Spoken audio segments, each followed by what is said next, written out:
Passport दरखास्त की inquiry एक हफ्ते में कर लेने का जॉइंट कमिश्नर पुलिस ने किया दावा। तफसीलात के मुताबिक पासपोर्ट दरखास्त की इंक्वायरी 2014 में 21 दिनों में की जाती थी, 2013 में 33 दिनों में, 2012 में 61 दिनों में, लेकिन 2015 में 12 दिनों में और अंदरून एक हफ्ते में इंक्वायरी कर लेने का किया दावा। दरखास्त गुजारों से उन्होंने अपील की है कि मजीद मालूमात के लिए 04027854606 या फिर 9490616338 पर हासिल करें। मीडिया से बातचीत करते हुए joint commissioner of police special branch Nagireddy ने बताया, पासपोर्ट वेरिफिकेशन में काफ़ी इम्प्रूवमेंट किया हमने।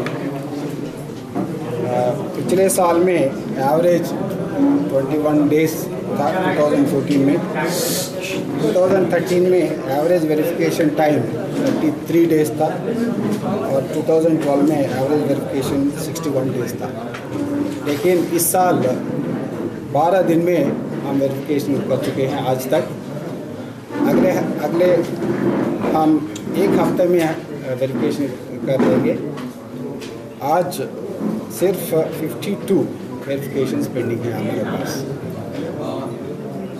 किसी को कुछ प्रॉब्लम है तो नंबर्स भी दे दिया 27854606 और एक नंबर 9490616338 को SMS भेजने को हम ज़रूर वेरिफिकेशन करवाएंगे।